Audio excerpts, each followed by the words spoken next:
আমি প্রথমে বুঝেছিলাম কিছু একটা ভুল হচ্ছে যেদিন আমার ছায়াটা দেরিতে নড়ল। সকালবেলা বাথরুমে ব্রাশ করছি, আলো ঠিকঠাক, আয়নাও পরিষ্কার। আমি হাত তুললাম, ছায়াটা 1 সেকেন্ড পরে তুললো, খুব সামান্য একটা দেরি, কিন্তু চোখ এড়ানোর মতো নয়। আমি হাসলাম, নিজেকে বোঝালাম হয়তো আমার ঘুম কম হচ্ছে আর তাই মাথা ঘোরাচ্ছে। তখনও জানতাম না মানুষ নিজের ভুল সবচেয়ে আগে মেনে নিতে চায় না। নমস্কার, আমি দীপনারায়ণ চৌধুরী, রয়েছি গপ্পদীপের আড্ডা হরর স্পেশাল এপিসোডে। আমাদের আজকের গল্প নিশুতি রাতের ছায়া।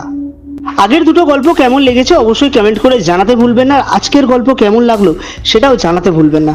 তাহলে শুরু হচ্ছে আজকের গল্প নিশুতি রাতের ছায়া।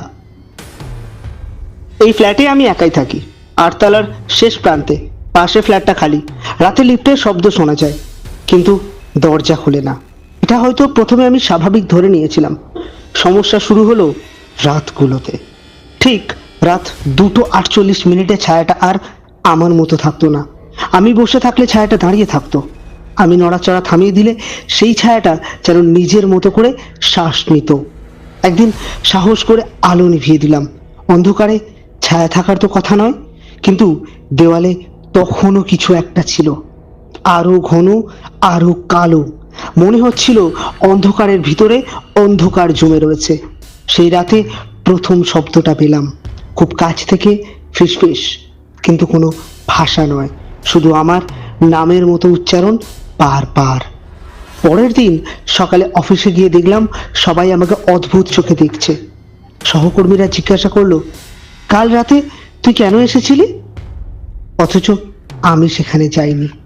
সিসিটিভি ফুটেজ দেখা গেল আমার মতো দেখতে কেউ রাত 3টেয় অফিসে ঢুকছে, কিন্তু মুখটা ঝাপসা, হাঁটার ভঙ্গি একদম আমার মতো, কিন্তু ছায়াটা পড়ছে উল্টো দিকে। এরপর স্মৃতিতে ফাঁক তৈরি হতে লাগলো। আমি জানতাম ঘুমিয়েছি, কিন্তু আমি কখন ঘুমালাম মনে নেই। ফোনে এমন মেসেজ যেগুলো আমি কাউকে পাঠাইনি। মেসেজগুলো লেখা, আমি ঠিক আছি, তুই ঠিক নেই।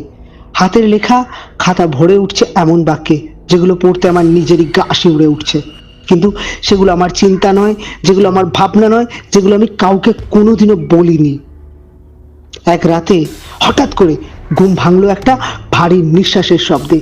চোখ খুলে দেখি বিছানার পাশে আমার ছায়াটা দাঁড়িয়ে, আর আমার দেওয়ালেতে আর সে নেই, মেঝেতে আমার খুব কাছের মধ্যে সে দাঁড়িয়ে রয়েছে। ছায়ার ভিতরে মুখ নেই, কিন্তু তাকিয়ে দেখলাম অনুভূতিটা একটা স্পষ্ট ভাষায় লেখা যাচ্ছে, বোঝা যাচ্ছে।